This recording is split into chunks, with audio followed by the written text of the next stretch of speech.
Grace and peace to you from the one who was and is to come. Amen. Healing was an important aspect of Jesus' ministry. And since illness often caused social marginalization and isolation, those healed also cherished their reintegration into society. To bring healing to those suffering of illnesses continues to be an important ministry of the Church. But our experience is that not everyone who approaches God in prayer or asks others to pray for healing is in fact healed and restored. Some brush the disappointment aside by arguing that it simply reveals a lack of faith and trust in God. Others argue that healing should not be limited to physical healing, but has to include society's ability to include and accommodate those who have to live with a disabling illness. Whatever the argument is, I wonder if we are offering enough spiritual support to those who have to live with a chronic illness or disability. The Gospel's healing stories themselves offer us the reassurance of God's love and care, but do not teach us how to live with a wounded and broken body. Is the hope of healing the only thing we are able to hold on to? And if there is no healing, is the hope of resurrection not at times used to relativize the suffering and pain people are going through?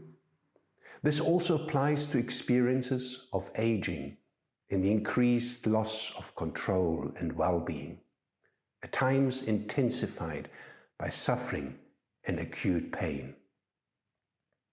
As far as I know, we don't have any gospel stories of people who were not healed.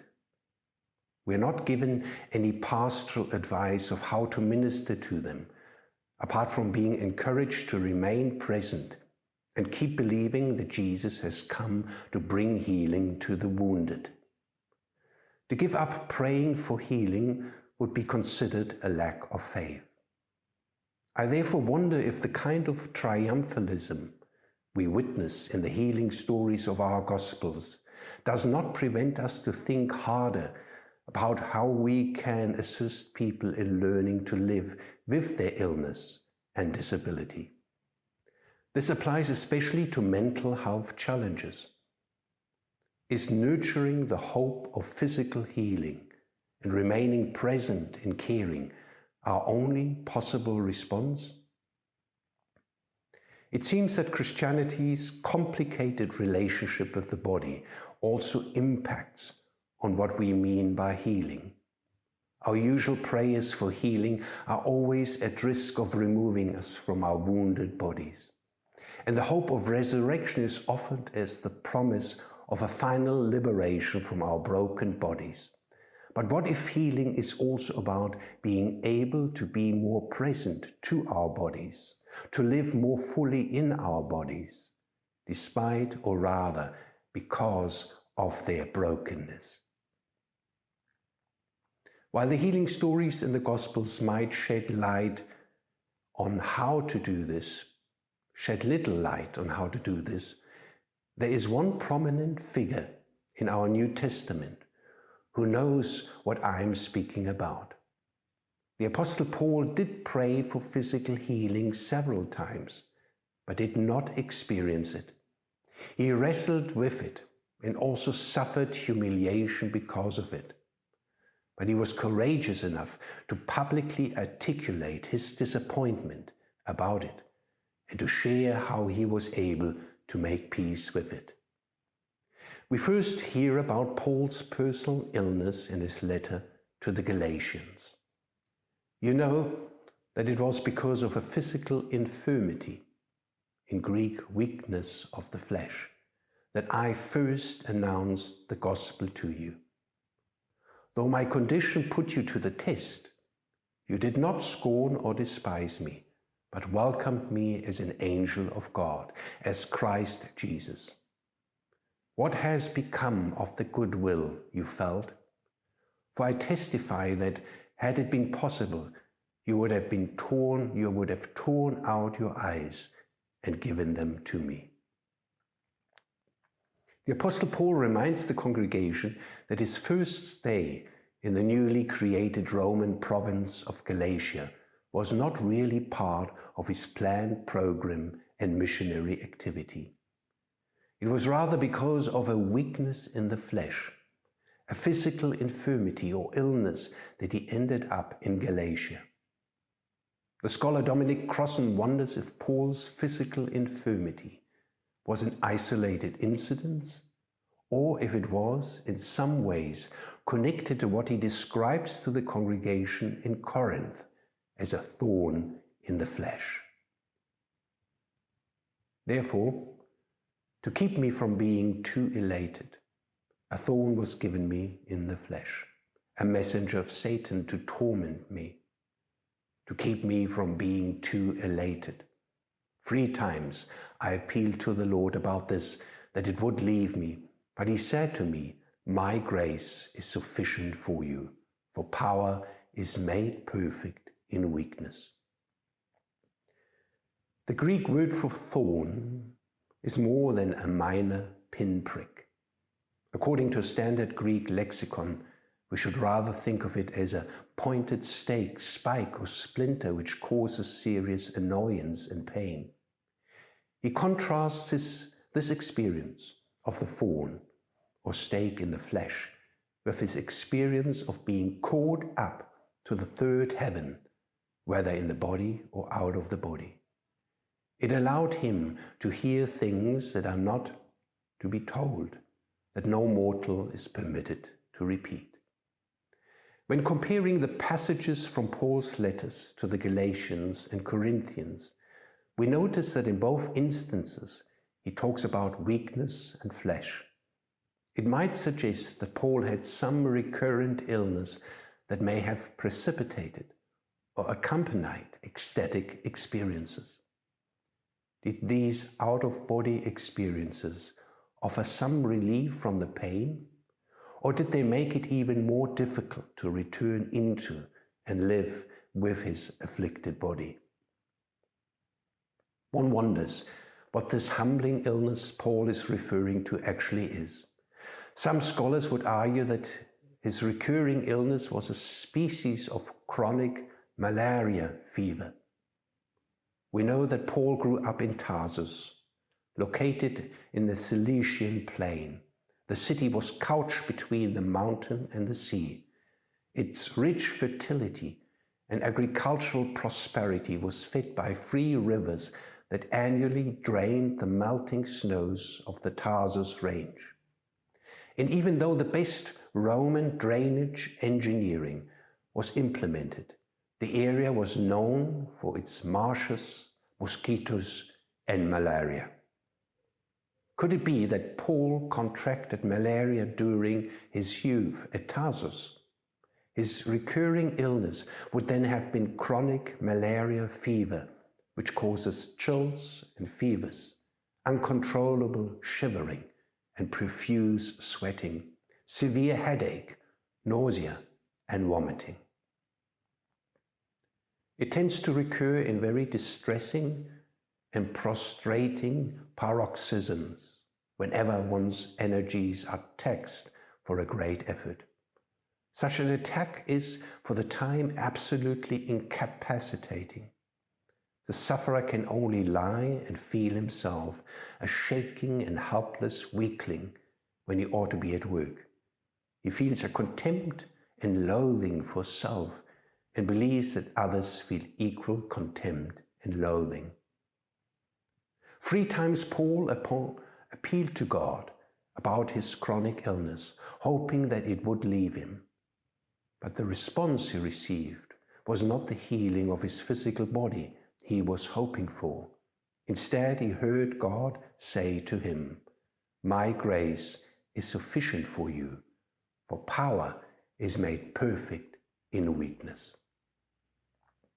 It is an invitation to surrender and to dwell more deeply in both his broken body and God's grace. No promise of physical healing is made. Instead, Paul is encouraged to discover a different kind of divine power that is said to surface and be present in bodily experiences that render us weak and fragile. This should not be read as a glorification or romanticization of illness. It is rather meant to reassure Paul that experience of bodily weakness and fragility do not imply an absence of God's love and care. Divine power is not only revealed in moments of triumph and strength, but also in moments of defeat and weakness.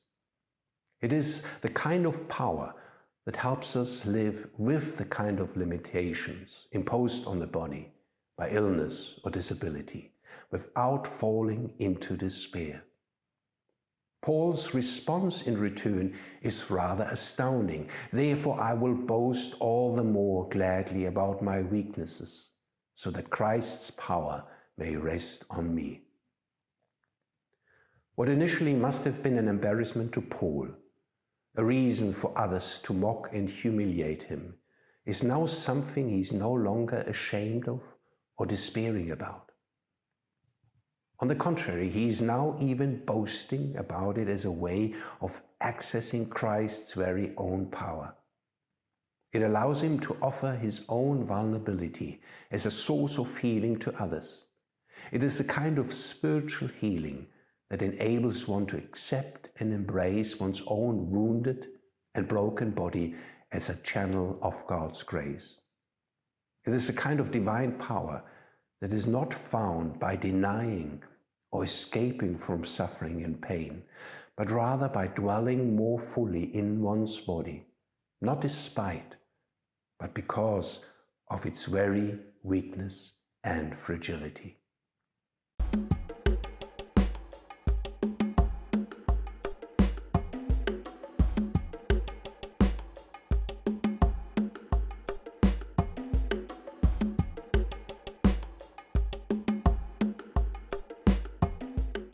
Even our healing stories need healing. The Apostle Paul does not offer us any spiritual practices or guidelines of how to access such healing apart from prayer. But there are ancient spiritual practices that we should not be afraid to tap into when it comes to dwelling more fully in our bodies and discovering the presence of a divine power that is accessed not by removing ourselves from our suffering and pain, but by entering it more fully. They too should be considered a form of prayer.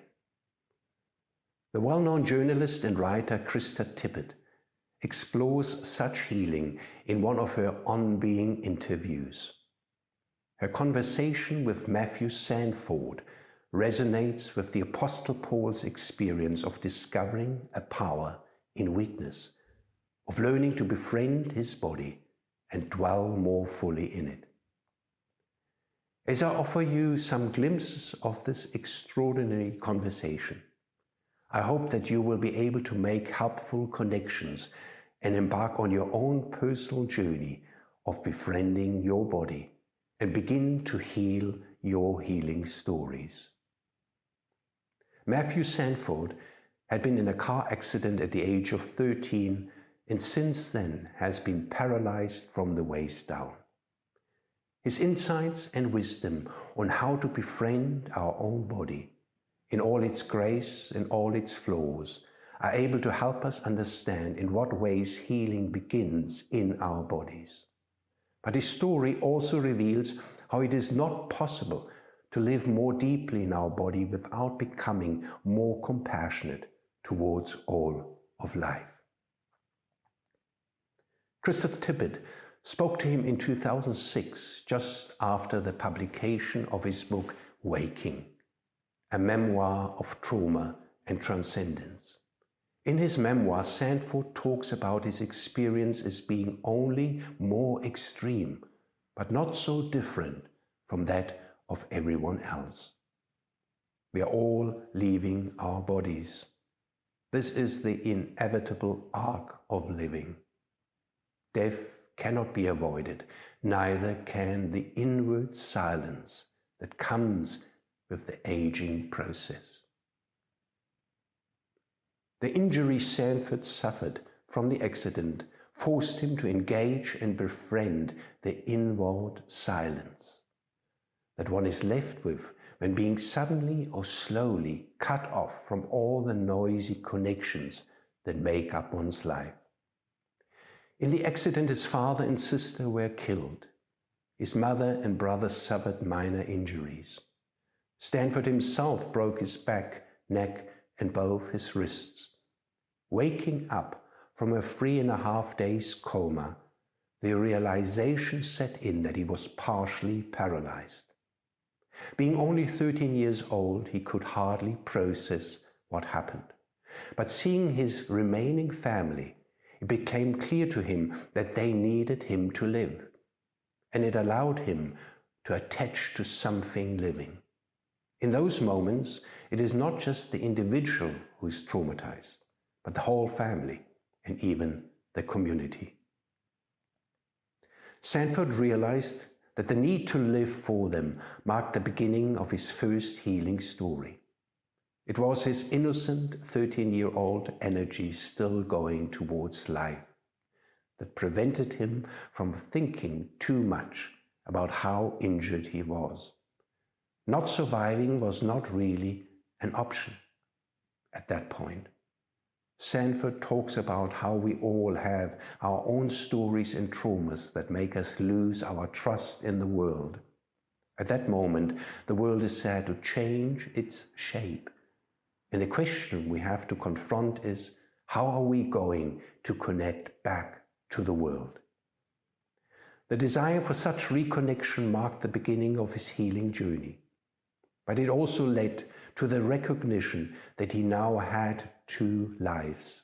One that ended at the age of 13, the life as a walking person, and a second life as someone who is now paralyzed from the waist down. Those early stages of his healing story were about having to put away the childhood love of his body in order to confront a new reality. It was like closing a door and being able to acknowledge this radical discontinuity. It was only later, through the practice of yoga, that he realized that he needed to reconnect to the boy that loved his body too. It was a way of recovering and owning all his ages, and it helped him to be in touch with the boy that's really disappointed about what happened to his body and what happened to his life. In this regard, Sanford poignantly notes, so often I think healing stories themselves require healing over time. In other words, the initial healing story of surviving by removing himself from the body needed healing itself. It marked the beginning of a second healing story that allowed him to return to his body.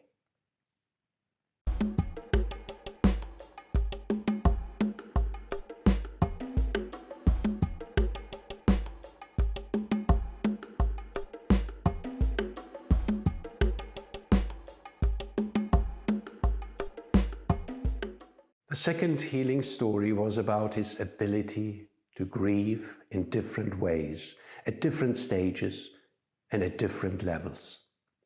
For Sanford, it also meant to reflect on the missing connection between his mind and paralyzed body, which was caused by the injury to his spinal cord. This second journey of healing also made him explore more the connection between mind and body. It was an out-of-body experience during an operation in the first 3 months that made him realize that there is fluctuation and movement that can happen between mind and body. There are no clear boundaries, but they are also not all the same. In other words, what we think is all a tight knot is actually much more loose. Initially, he needed to disassociate himself from his body, to move away in order to avoid pain. And this is something we are all probably familiar with. I think that we do that all the time, through the course of our day, when we're daydreaming, when we're just not paying attention and off somewhere else, that we have that capacity within our mind-body relationship, within our consciousness. Such disassociation also happens, for example, when children who were abused at a young age cannot remember the incidents. Over time, Sanford recognized not only the ability to disassociate, but also discovered a different level of mind-body connection. He considers such changing mind-body relationship not as something unique to himself. Aging, for example, also changes the mind-body relationship over time.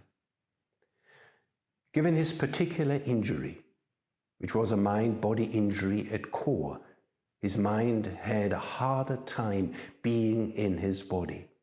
Sanford began to experience the absence of normal sensations as a form of silence, infused into his mind-body relationship. The silence is the aspect of our consciousness that makes us feel slightly heavy. It is the source of the feeling of loss, but also of a sense of awe. He's using the word silence in a very particular way that relates to his own experience. But there are also points of connection that help us identify with such an experience of silence. Ordinary experiences, like when we are washing dishes or have a kind of quiet feeling, or when we feel beauty, for example, can instill such a silence. It is a silence within us that we also notice when we learn to soften our organs of perception. Let's say if I were to ask you right now to soften the inside of your mouth, and in particular relax your tongue, something will happen to your perception inward, in your body, and you will hear something different. The world will slightly get a little quieter. You'll feel a different kind of presence in you. That's what I mean by silence. And I do think it's an ordinary experience. I think that we have it all the time. We just don't recognize it. Sanford identifies such silence as the place where stress lands. It reveals an invisible aspect of our consciousness we are called to manage better and be more present to. The paradox of such silence is that it both connects us to other people and separates us from them. It can go either way. It can go towards life or towards death. If we think of silence as a level of absence we carry within us, then it involves a level of dying or death. As Sanford is trying to listen to the silence of his paralysis, he discovers a rich texture that has life in itself. Such listening calls for a different quality of awareness residing within us. The listening to such silence might allow sounds to gain texture again. I say, the moon might reveal itself. Life reveals itself again, only darker. I compare it to walking from a well-lighted room into a dark one. At first, you can't see anything, but if you sit and you pause and you listen, usually there's enough light to get across the room. It's not going to be like turning the light back on, but in fact, the world gets this other kind of texture that makes it beautiful. It also makes it scary in the dark. It goes either way. Sanford's awareness of such silence came to him through yoga. The trauma of the last 27 years led to feelings of separation, feeling different from other people, experiencing a gulf between himself and his friends. It was a form of silence that continued to be there, but such silence as separation is in some ways felt by all of us being individuals. This experience of radical separation is articulated by the existentialist movement, but it is through yoga that Sanford discovers this silence not only as an experience of absence and separation, but also as one of presence and connection.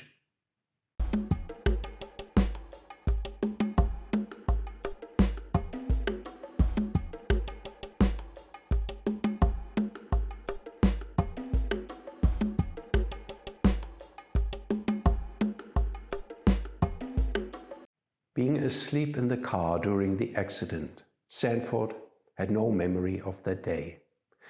But he did have many post-traumatic flashbacks, which revealed that the body had memory and had stored it. But Sanford had left his body to avoid the pain, and in that way had left the body alone to absorb it. Yoga helped him to reconnect with his body, which was conscious in a way he didn't think was possible. I don't have any visual memory of that day. I can feel the skid off the bridge. I can feel where the blow came from. My lung was collapsing. I had trouble breathing. I can feel that angst. It's all in my body, and so I had to change. The body revealed a physical narrative that completely changed his life. He began to realize that the silence he used in order to disconnect was embodied in his paralysis, waiting to be recognized as a teacher of a new presence. And I compare it to an artichoke. You take an artichoke and you pull as you eat an artichoke. You pull off leaf after leaf, thriving muscle of my outer body, of my legs, after muscle, and eventually you get to the heart of the artichoke. That's what I think I experience in my paralysis. I experience what existence would be like before toil, before action. This is what it is when it just hums, And to whatever extent I can feel and intuit that, which I call energetic awareness or sensation, I'm getting a glimpse into a level of existence that we have a hard time hearing. And that's part of why I came back to tell my story. To return into the body was to experience silence as presence and connection. The doctors told Sanford that he won't have any sensation in his legs, but he experienced how his mind could feel into his legs. He compares it to that sinking feeling when you're tired and going to bed. You keep falling, dropping into your body and feeling that there is a landing. It invites another form of listening and embodiment. He compares it also to the kind of hug his son needs when crying. At that moment, the child needs more than love. A hug provides him with a boundary around his experience. He needs to know that the pain is contained and can be housed, and it won't be limiting his whole being. He gets a hug and he drops into his body. And when you drop into your body, paradoxically, typically, pain is less. To do the opposite and to try to pull oneself out of the body can only be a short-term strategy. Sanford did this as a 13-year-old. But when you're afraid and try to pull out in order to keep the pain at bay, it can get more intense. And so he learned over time that the process of his life is about embodiment, a falling and sinking, an experience of boundaries around the pain. We don't often think about of how intimately connected our mind's intent in our body are. They appear to be as one. It marked the beginning of yet another healing story, the discovery of what he describes as energetic presence. One of the big healing things for me was to recognize that my paralyzed body didn't stop talking to my mind. It changed its voice. It went to a more subtle whisper that doesn't have as much clarity. It's sweeter, it's quieter, and it doesn't as quickly react. He tries to help us understand this subtle whisper with yet another comparison. I try to describe it as energetic presence. Like if you were to squeeze my ankle, I feel like you're squeezing a tube of toothpaste. I can feel the surge up my body, through my spine. There's a subtle body that we have here. Sanford keeps learning to pay attention to his body and speaks about an inwardly listening and hearing. We clearly see different stages in Sanford's journey of healing. He avoids talking about beating the odds, or conquering, or being victorious. Healing for him is not about reversing or overcoming, and very different from what our culture usually imagines healing to be. When it comes to aging, we admire that 80-year-old guy that runs a marathon. We want to see that proof that mind can overcome matter. The body is going to be what ends up shutting down. Sanford is critical of those who argue that it is just a matter of willpower, backed up by what technology is able to offer us. He himself had to learn that his healing journey is not about being heroic. After 15 years of yoga, he began to understand that it is rather about surrender and gaining the strength that comes from the silence. Because that is actually what saved my life as a 13-year-old, that silence I let in and allowed me to feel my body. And it made me stronger and more resilient in a way, but not because I was flexing muscle. The silence itself is sinew. It's got a strength to it and a fiber to it. There's that kind of strength, and it comes from being more present, surrendering into the world, feeling more.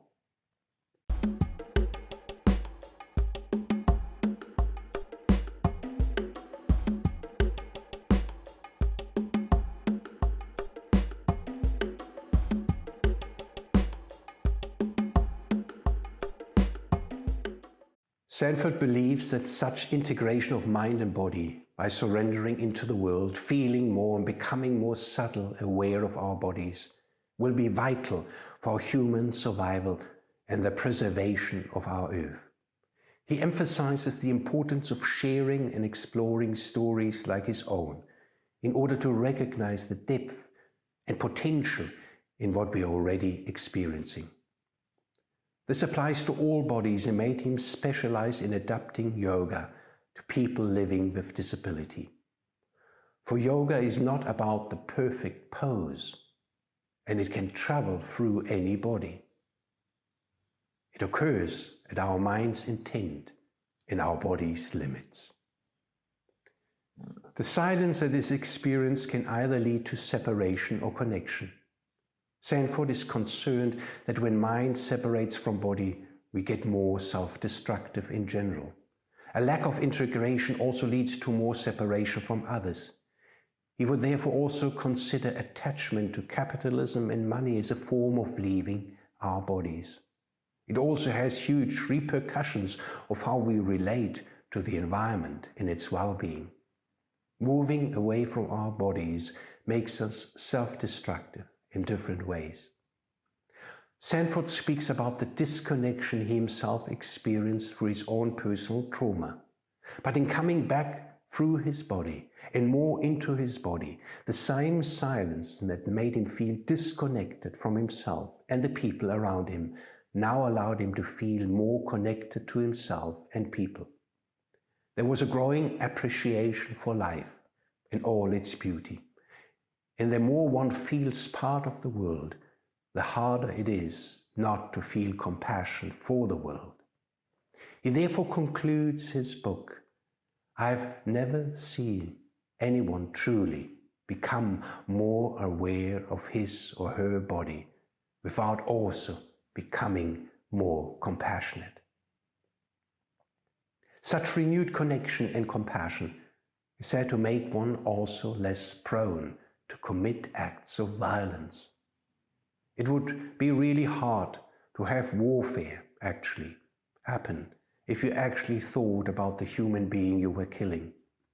If you were actually connected as a human being to the person you're in combat with, that would be really hard. And when you realize that they're mothers and daughters, whenever I hear of any trauma, I know of, because of my experience, the impact that some dying has on everybody. That's a father, that's a son, that's a whole bunch of human webs of interaction.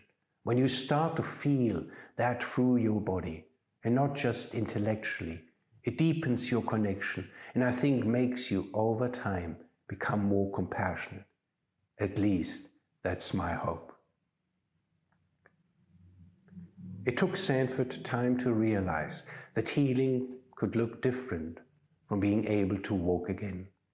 Healing came to mean healing the mind-body relationship. And it is an open, ongoing healing that involves paying attention to the body, practicing yoga, and being in love with the world. Before starting yoga, Sanford felt like a floating upper torso. It is through yoga that a new presence was realized, which allowed mind and body to be more connected. In concluding her conversation with Sanford, Krista Tippett comes back to the inner silence he feels and engages with. She wonders if this is another way of talking about the human spirit. Sanford agrees that spirit would be another way of talking about something that we don't quite know how to explain, as long as we realize that these are conceptual placeholders for what we don't quite understand. I think the silence within us is what religion and politics and science have been competing for. Literally, there's been a competition in institutions for a very profound and powerful aspect of a human being. And whichever one should win out, I don't even know, but that space, that dimension of us, I'll call it spirit. It is the experience of such presence that makes Sanford disagree with people who say, my body is failing me. And I say that And it's full of grief for me because I took advantage of my body as a 13-year-old by leaving my body to absorb all the trauma that it did. And one of the lessons that I've learned is that it was my body that kept me living, that your body, for as long as it possibly can, will be faithful to living. That's what it does. In other words, we are called to grow in the awareness that our bodies are moving towards living for as long as they possibly can. Such a perspective will also help us to befriend our body in its aging process. Sanford talks about the practice of yogic breathing in order to get life force through the spaces we cannot feel. It increases balance, strength, and flexibility. This is another way of befriending, honoring, and healing the body. So I have places, skin on my body, old pressure sores, and old stuff that happened that you can see the skin is struggling to stay and hold. It's not holding, dang it. I feel like, man, it's working as hard as it can. There's that type of feeling that I have now. For Sanford, the mind-body relationship, our own being, is always trying to stay connected to life. Such awareness engenders a deeper compassion for our bodies and for others, which is another aspect of the healing journey. Sanford's journey of healing resonates with Paul's journey of learning to accept his thorn in the flesh. There are, of course, significant differences, but there are also very powerful connections that help us better understand Paul's own wrestling with his illness and weakness.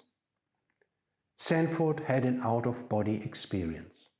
The Apostle Paul also talks about having been caught up to the third heaven, not being sure whether he was in or out of the body. But in the same way that Sanford found healing for his wounded body by moving more fully into the body, God's response to Paul's threefold prayer for healing also called Paul to rather befriend his ailing body and discover a different power and presence from deep within. My grace is sufficient for you, for power is made perfect in weakness. Sanford does not speak of divine grace, but he does call his experience of silence an energetic presence. And while Sanford is careful about the use of the word spirit, Paul speaks with great confidence about God's Spirit dwelling deep within us. In fact, in his letter to the Romans, he identifies our own inward groaning with the wordless groans of the Spirit dwelling up from deep within us. We know that the whole creation has been groaning as in the pains of childbirth right up to the present time. Not only so, but we ourselves who have the first fruits of the Spirit groan inwardly as we wait eagerly for our full rights as God's adopted children, the redemption of our bodies. And then Paul concretizes the role of the Spirit in this process of redemption and liberation. In the same way, the Spirit helps in our weakness. We do not know what we ought to pray for, but the Spirit himself intercedes for us through wordless groans. And he who searches our hearts knows the mind of the Spirit, because the Spirit intercedes for God's people in accordance with the will of God. These are extraordinary insights and speak of a profound mind-body-spirit connection. Paul is not just theorizing or theologizing at this point. The whole chapter 8 of his letter to the Romans gives us the impression of a deeper knowing that is also about a deeper feeling. It led to his conclusion that nothing can separate us from the love of God. The Spirit truly helped him in his weakness, and allowed him to experience a power that is made perfect in weakness. I do not feel that I have to choose between Sanford's or Paul's healing journey. They complement each other. Their use of language differs, but do they not both speak of the need to integrate mind, body, and spirit? And could the spiritual practice of yoga not assist us in knowing and hearing the groans that come from deep within our bodies? For Paul, those groans for healing and life in all its fullness are the very wordless groans of God's Spirit, calling out from deep within us and interceding for us. There's a movement towards life that wants to be discovered again in our wounded, broken, fragile, and aging bodies. Indeed, even our healing stories need continued healing. And so as you leave from here, God bless and keep your bodies. God's face shine upon them, be gracious to them, and grant them peace. Amen.